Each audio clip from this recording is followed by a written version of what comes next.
Hello, Gator Country fans. I'm Cassidy Hill here with Nick Delator, getting ready for the Gainesville Super Regional. And we're out here bright and early this morning. I guess I should apologize. I threw on the first thing I got when I rolled out of bed. Captain America. Exactly. They're going to be capping strong this weekend. At Florida versus FSU, can you ask for a better Super Regional than against your arch rival? Well, you know, it seems to be a point of contention with a lot of people because a lot of people would like a Super Regional to be two teams who haven't faced each other. But I think there's something special. It's been, I think, 10 years since Florida and Florida State played in a Super Regional. But there's something special about it. There's the natural rivalry that's built in with Florida State. These guys have seen each other 3 times. There was a very celebratory bat flip by FSU when they won in extra innings in Tallahassee that I know these guys behind us haven't forgot about. So there's a lot of interesting dynamics when you get teams that have played against each other, that have a long history. I think that adds more to it than just if Florida was playing, a team from out west that they'd never seen before. I'd rather see a series like this where it gets heated and the teams know each other. I'd rather see that than, two teams just trying to figure stuff out during the Super Regionals. A Super Regional, it sends you to the World Series, so there's going to be that element of anticipation and just sheer we have to win. But when you do go up against your arch rival like that, does that almost add too much emotion to it? Yeah, and that's something we asked Kevin O'Sullivan about. We said, do you want your team to kind of use that, those feelings they have against Florida State? Do you want them to use that, or would you rather them just be relaxed? And he said, I'd rather just our team be relaxed. They really focus on themselves, and that's what they say. We focus on ourselves. We don't worry about who's in the other dugout. And that goes to them being confident in their pitching, their defense, their hitting, that it doesn't matter who we're playing. If we play up to our capabilities, we feel good about our chance to win. So, as much as we did with football, where it was the nameless, faceless opponent, and they're echoing that sentiment here, it will be a little bit different with Florida State. So I think maybe some of those jitters, and that goes both ways in the Seminoles dugout as well. Some of those jitters, might take an inning or two to subside a little bit. But I think it's going to be an exciting series. These teams, a lot of these guys grew up playing with each other and might like each other off the field, but when they get in between the white lines, there's no love lost between these two teams. But at the end of the day, these teams have faced each other 3 times already this season. Take all the emotion out of it, just look at the numbers. What could we expect based off the 3 games already? Well, it's difficult. Florida State won 2 of the 3 games. Florida won here, then Florida State won in Tallahassee and then in Jacksonville. Florida actually had a better batting average, did not have a better ERA than Florida State. But it's difficult because those are all midweek games, so you're not getting to see Florida State's ace. Florida's not throwing Logan Shore, they're not throwing A.J. Puck. So it'll be interesting to see how, Florida's not going to change the rotation. You're going to get Logan Shore Friday, A.J. Puck Saturday, and then Sunday, if you need it, you're going to get Alex Faedo. And those are, Alex Faedo started 1 game against Florida State, but they've never seen A.J. Puck, and most people haven't seen A.J. Puck the way he's throwing right now. So the same goes for Florida with FSU. They really only saw their relievers, didn't really see a starter. So there'll be an adjustment period to that.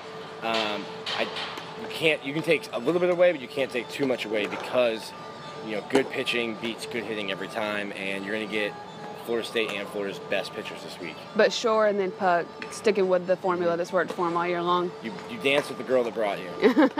That's a good life lesson right there. Thank you. You spoke to several players today, I think quite a bit. What was their just overall mood? What were they saying? What were they really focusing on? Because I've noticed a lot of times with these guys, they all come in with the same message. So what was their message this week?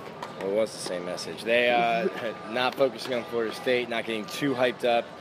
Baseball's a sport where if you, hitting-wise, if you fail 7 out of 10 times, you're considered very successful. So baseball's a sport where you're never trying to get too high on your highs, too low on your lows. You kind of have to stay somewhere in the middle, even keel.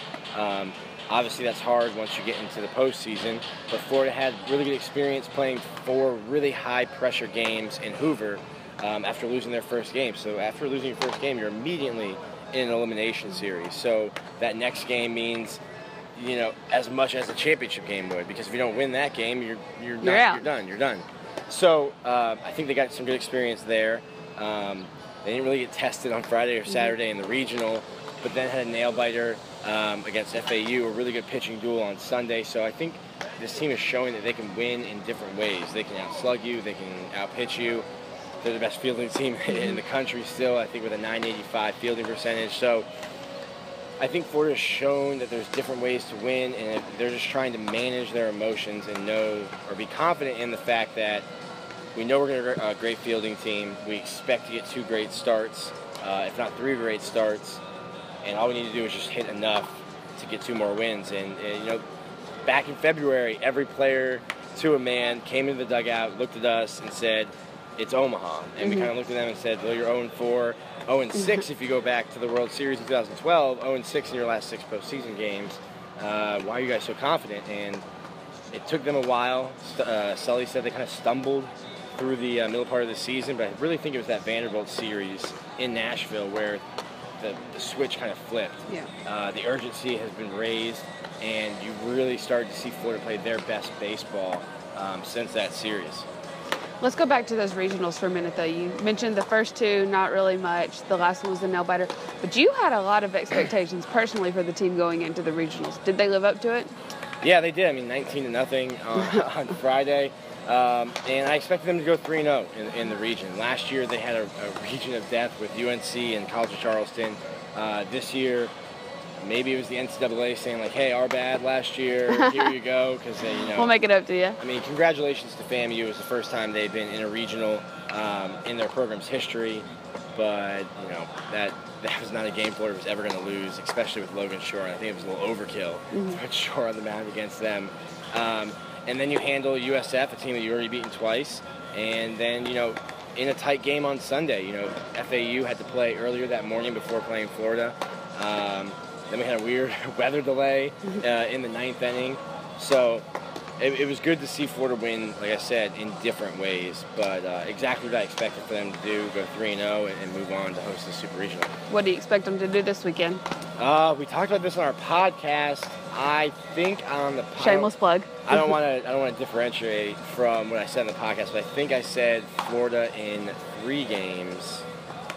I think they lose Friday. There's just something about this team on Friday. They don't like giving Logan. I mean, with last week's 19 runs aside, they haven't really given Logan Shore a lot of run support.